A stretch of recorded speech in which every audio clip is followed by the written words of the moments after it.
আপনাকে নিয়োগ দেওয়ার জন্য বাধ্য করব। আমরা দেখেছি আপনি নিরপেক্ষ হারিয়ে ফেলেছেন। আমি বলবো ইউনূস সরকার সাহেব, আপনি নিরপেক্ষ নাই।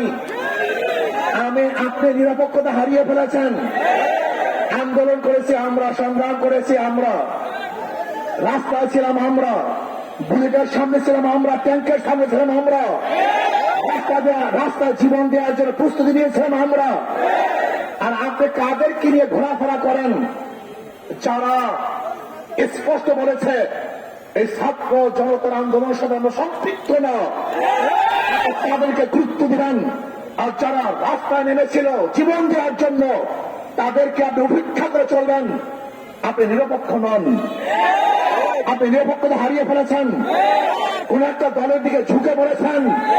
আপনি জানেন বাংলাদেশের মানুষ যদি জাগ্রত হয় কোন জালেমকে কোনদিন রক্ষা করে না, রক্ষা করতে দেবে ইনশাআল্লাহ।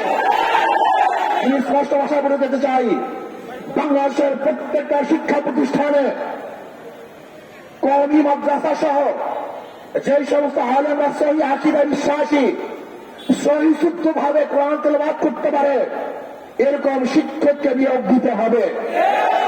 বাংলাদেশের 92% মুসলমানদের অর্থে পরিচালিত দেশের মধ্যে কোন অবস্থাতেই গানের শিক্ষক নিয়োগ দেওয়া যাবে না।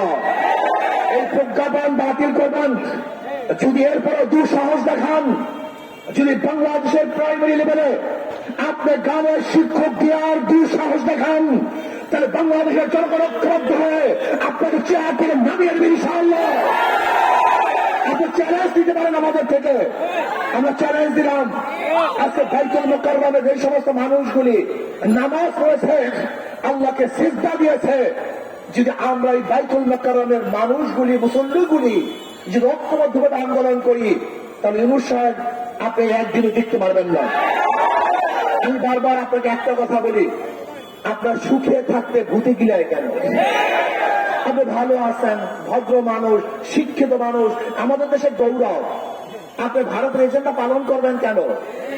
এই গান বাদ ভারতের কৃষ্টি কালচার সংস্কৃতি, এটা বাংলাদেশের মানুষের সংস্কৃতি নয়, বরং এইটা আমাদের জন্য হারাম। অনেক গান বাদ্য আমাদের জন্য হারাম। কোন অবস্থাতেই জাতীয় ভাবে একটা হারাম কাজ চাপিয়ে দেবেন, এটা বাংলাদেশের তৌহিদি জনগণ সহ্য করবে না। তাহলে আসুন, আমাদের দাবি আজকে দুইটা।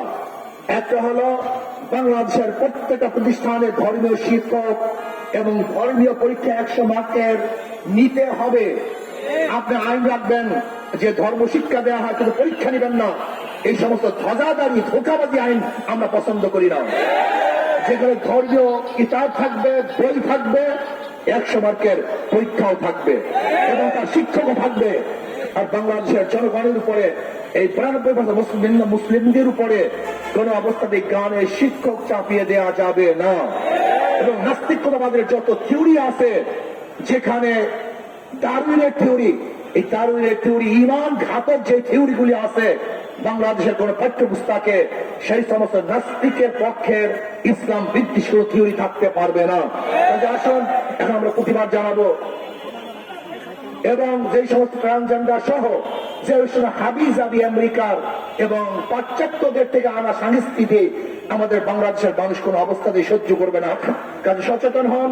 এই দেশটাকে ধ্বংস করার চক্রান্ত আগের থেকে চলতেছিল, এখনো চলতেছে, ভবিষ্যতেও চলবে।